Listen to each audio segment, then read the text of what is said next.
Without fail, digging into the Old Testament leads us to wondering about the God being portrayed there.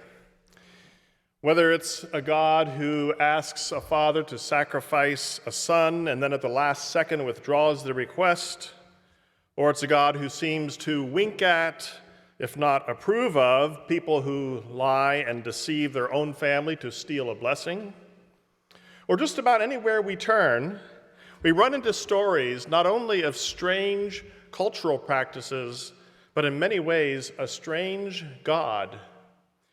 At least a God who doesn't seem a lot like Jesus. And we haven't even gotten into the war and conquest stories yet. What do we do about these pictures of God other than quietly avoid them, which is a typical Christian response? I get it why some people don't read the Old Testament very much. They would rather read gospel, good news. But to turn away from the Hebrew Scriptures is to turn away from gold. It's to miss the hidden treasure. What we have here is a story of God through human eyes, which of course is the only kind of God story that we can get. And here we see what the people saw in God, in retrospect, from their own cultural framework. A limited view, naturally, but even in these rough sketches of God, a beautiful picture begins to emerge. We catch golden glimpses of the God we see in Jesus. The gospel can be found right here in these ancient stories. But like panning for gold, we may have to stir up the waters a bit to find the piece that glitters. All that is to prepare us to meet the God of Exodus 16, who gets angry without good reason, or so it would seem. The people of Israel, many thousands of them, are making their way across the desert and need a safe and reliable source of food and water.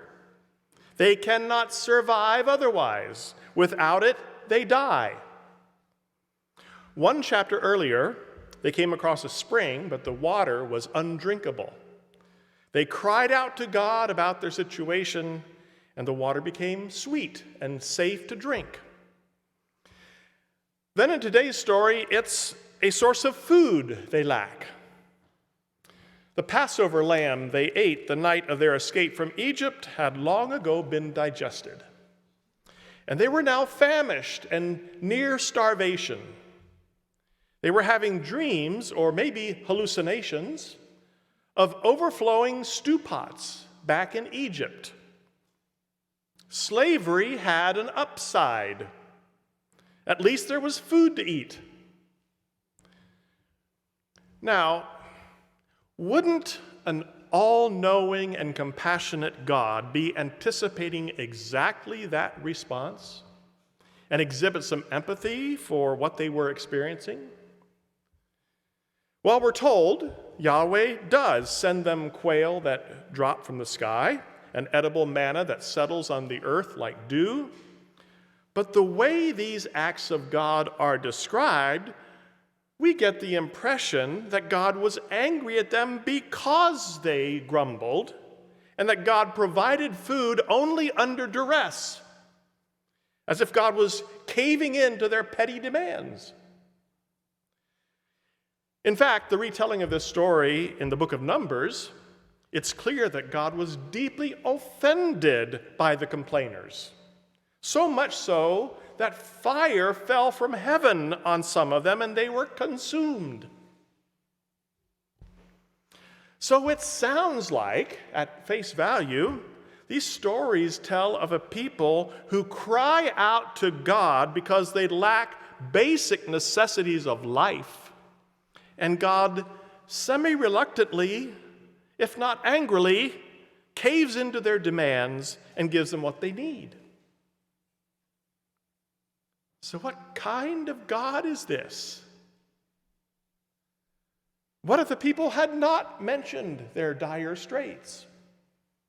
How long did God want them to wait meekly in the desert, dying for lack of food and water, before God sent relief? God could have rained down manna any time. Why didn't God take the initiative to provide before the situation got desperate? And why would God be angry at such a legitimate complaint? These are things I didn't understand when I first heard the story in Sunday school in Florida. And I still have trouble with it today. But take heart. There are some glittering pieces of gold in this story. So let's shake the pan a bit and look. I see in here a glimmer of God's extravagant mercy. Mercy undeserved by the recipient, as always, a gift. The gift of God's presence in plenty and in want. In fact, the long story of how they got to this place, how a workforce of thousands of slaves could escape from Egypt, slaves on whose back Egypt built its economy, that's a huge glimmer of God's grace. God noticed their suffering and worked out an elaborate plan not only to bring them out, but to have them leave with good riddance and piles of valuable jewelry and marketable goods with them, given by the Egyptians. That miraculous escape was fresh in the minds in today's story. It happened only days or weeks earlier. Yet, many of them are longing to go back. But we sort of get that, don't we? We still see that happen today. When someone newly freed misses that shred of security and predictability that they had when they were in an abusive relationship or lived in a country that oppressed them or something like that. Sometimes people would rather go back into abuse or oppression than face a frightening and uncertain future. So maybe God's anger is easy to understand because we ourselves have known that kind of anger. After we go to great lengths to help someone find freedom from addiction or from abuse or some other oppression, and then we watch this person we care so deeply about and have invested so much of our life and love into turn right around and go back into the arms of that which held them captive, choosing oppression over love and freedom. At the very least, God's anger here in this story, I believe, has less to do with people begging for food and drink and more to do with people who God loves, rejecting God's generous gift of love and wistfully yearning for the scant benefits of slavery. We see God here as a spurned lover, a lover who poured out all his love and longing and power and miracles to carry out the greatest rescue operation in human history. And they want to go back. Maybe some anger seems justified here after all. But I see another piece of glittering gold. The story of manna itself is rich with grace and gospel. God offers the former Israelite slaves a new and gracious gift. It is called enough. Enough. Something they don't have much experience with. They knew all about having terribly little as slaves, or having a great surplus as they left Egypt loaded down with jewels and gifts. But what was this concept called enough? Notice how the manna was dispensed, and I quote verses 16 to 18. They were told, "Everyone gather as much as you need, an omer for each person in your tent." The Israelites did as they were told. Some gathered much, some little, and when they measured it by the omer, the one who gathered much did not have too much, and the one who gathered little did not have too little. Everyone had gathered just as much as they needed. Unquote.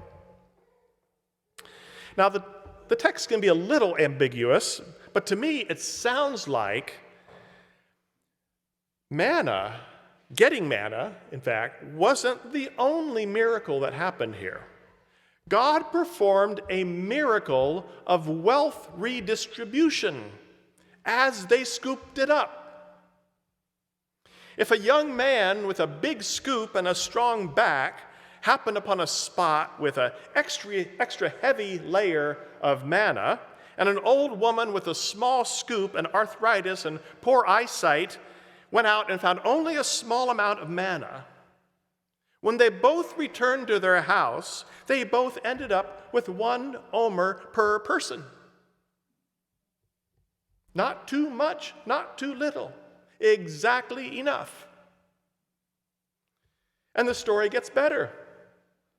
Later in chapter 16, right after the part that we read, God comes through with another gift: Sabbath. 1 day a week, they could rest from the manna harvest.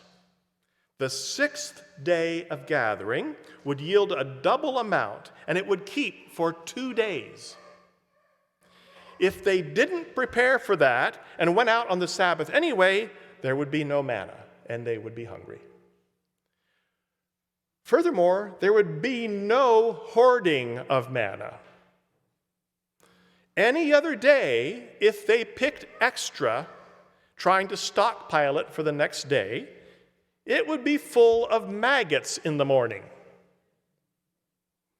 Except on the Sabbath. It would stay fresh exactly 1 extra day, no more. The gift of enough. The gift of Sabbath. These gifts came from the hand of a loving God, a God of grace and gospel. Pure gold. When the community lived as God intended, following God's direction, basic needs were met. Some who worked extra hard ended up with less than their labor produced, and thus persons who were less able to labor still had enough. It's a beautiful story after all. And it's a gospel word for us still today. Life isn't always fair. Some people work hard and work well and don't see the fruit of their labors for any number of reasons. Some people cannot or do not put in the time, and their needs still get met. God never struck a deal with the Israelites or struck a deal with us saying that we would always get what we deserved, what we worked for. Sometimes work and results are out of balance. Reminds me of a song of one of my favorite singer-songwriters, Sarah Jarosz. She was at Red Wing Festival this summer. Some of you heard her. The song title is Johnny. Look it up sometime. It's not a religious song, and I don't know Sarah's faith orientation, but her words speak gospel truth. The refrain of that song, which she repeats often, says, "You might not get what you pay for. You know that nothing's for sure. An open heart looks a lot like the wilderness."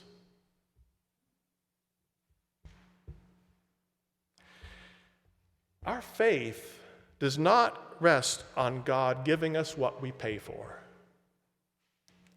Our faith rests on God being with us in the wilderness. An open heart, as well as open hands, sometimes still leads to disappointment. I'm not saying anything that we don't already know from experience.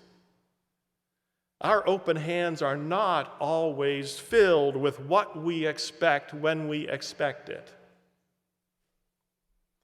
And our open heart may get wounded. But what we are promised by Yahweh is that we won't be left alone in the desert.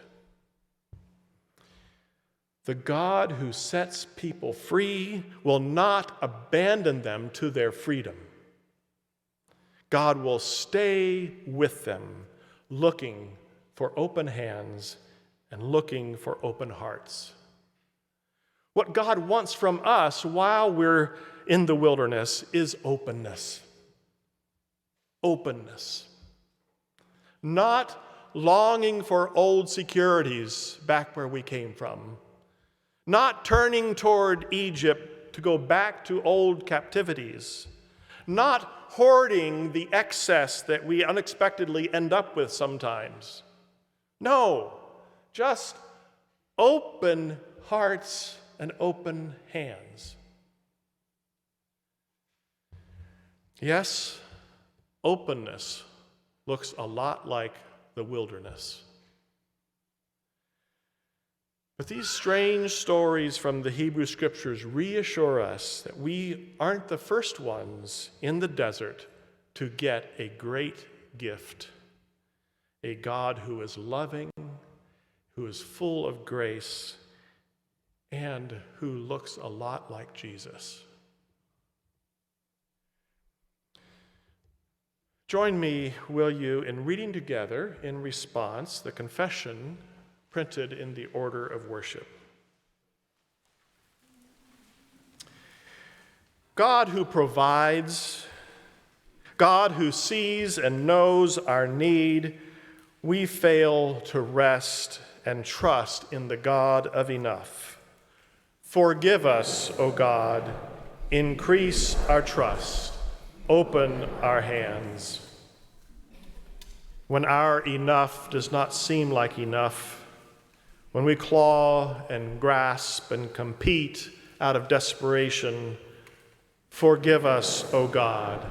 Increase our trust. Open our hearts. When we forget your provisions in the past and see only the emptiness facing us now, forgive us, O God. Increase our trust. Open our eyes.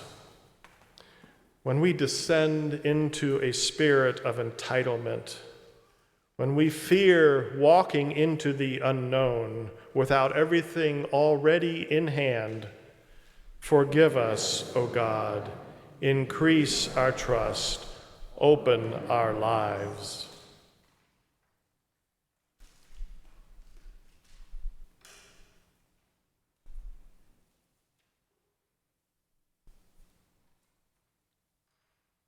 Receive the good news. God the provider is with us, and that is enough. We are forgiven. We are open. We are loved.